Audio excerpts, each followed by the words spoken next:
මේ කටයුතු සංවිධානය කරන්න පුරෝගාමීත්වයේ ගත්තු වෙළඳ ව්‍යාපාරික අරුණ මොරගොඩ මැතිතුමනි, ඒ වගේම කෝට්ටේ ආසනයේ ජාතික නිදහස් පෙරමුණේ සංවිධායක මා හිතවත් රෝජර් සෙනවිරත්න පළාත් සභා මන්ත්‍රීතුමනි, ඒ වගේම මේ අවස්ථාවට සහභාගී වී සිටින සියලුම සභාවනීය අමුත්තනි, පින්වත් මවුරුනි, පියවරුනි, ඔබ සියලු දෙනාගේ අවසරයි. අපේ මාතෘ භූමිය වෙනුවෙන් ගෙවුණු ඉතිහාසයේ පුරා අභියෝගාත්මක තීරණ ගන්න, රටදැය වෙනුවෙන් ඒ ආරක්ෂා කිරීම වෙනුවෙන් කැප වෙන්න අපට හැමදාම ශක්තිය හා ධෛර්යය දුන්නේ අතිපූජනීය මහා සංඝරත්නය. හැම දුෂ්කර දේශපාලන තීරණයක් ගන්න හැම වෙලාවකම උන්වහන්සේලාගෙන් ලැබුණු නොමද ධෛර්යය, නොමද ආශිර්වාදය, නොමද මඟ පෙන්වීම මහා පිටුවහලක් වුණා ඒ අභියෝගාත්මක තීරණ ගන්න. අද අපට සතුටු වෙන්න පුළුවන්, අද මට සතුටු වෙන්න පුළුවන් මේ මාතෘ භූමියේ ආරක්ෂාව වෙනුවෙන් අද අපි සියලු දෙනා භුක්ති විඳින ගෞරවනීය සාමය උදා කර ගැනීම වෙනුවෙන් අපට අපේ ජීවිත කාලය තුළ සුවිශේෂී දායකත්වයක් සපයන්න හැකියවීම ඉමහත් සතුටින් සිහිපත් කරන්න පුළුවන් දෙයක්. ඒ සටනක් ජාතියේ ආශිර්වාදය නොලැබුණා නම් සාර්ථක වෙන්නේ නැහැ. මහා සංඝ රත්නය ඒ මහා ආශිර්වාදය, ජාතියේ ආශිර්වාදය ලබා දුන්නා. ඒ නිසා තිකරු ජනාධිපතිතුමන්ට ආරක්ෂක හමුදාවන් මෙහෙයවමින් ඒ මහා ගෞරවනීය සාමය ජාතියට ලබා දෙන්න පුළුවන්. මීට කලින් මගේ උපන්දිනය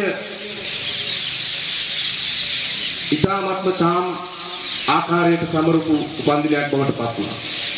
නමුත් අපේ හිතවතුන් ඔවුන් යෝජනා කළා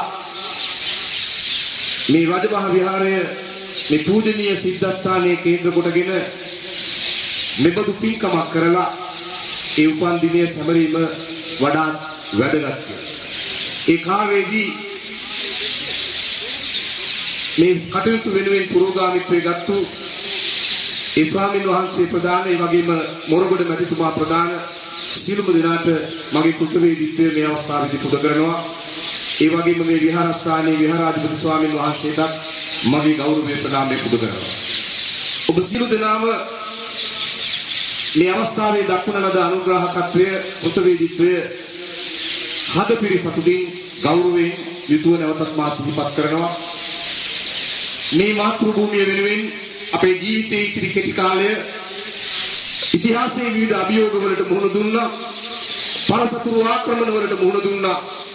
ඒ හැම ආක්‍රමණයකින්ම අපව පරාජය කරන්න බැරි වුණා. මහා සංඝ රත්නයේ බලය, දළදා හාමුදුරුවන්ගේ බලය, ජයශ්‍රී මහ බෝසත්තුන්ගේ බලය, බුද්ධ ආගම විසින් හික්මවන ලද මේ ජාතියේ බලය, ඒ හැම ආක්‍රමණයකම තිබුණු බලයට වඩා ප්‍රබල බලයක් බවට පත් වුණා. මෙවරත් අපි ඔප්පු කළේ ඒ ඓතිහාසික සත්‍යය. දශක 3ක කුරිරු ත්‍රස්තවාදය මුලිනු පුටා දැමීමේ හැකියාව ලැබුණේ මේ ත්‍රිවිධ රත්නයේ බලයේ මේ පින්බි මාළුකමත් වී තිබෙන නිසා.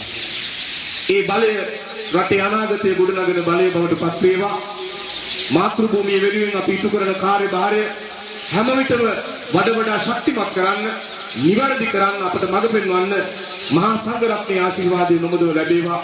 මේ උතුම් පුණ්‍ය භූමිය වෙනුවෙන් අප වෙන්න වැඩියෙන් අපට හැකියාව ලැබේවායි ප්‍රාර්ථනා කරමි. නැවතත් මේ උතුම් පින්කම සංවිධානය කරපු සියලුම දෙනාට මගේ ගෞරව ප්‍රණාමය, භක්ති ප්‍රණාමය පුද කර සිටිමින් මේ අවස්ථාවට ඔබ සැම සහභාගී වීම පිළිබඳව කෘතවේදීත්වය නැවතත් පළ කරමින් මා මගේ වචන ස්වල්පය අවසන් කරනවා. ඔබ සියලු දෙනාටම බොහොම පිං.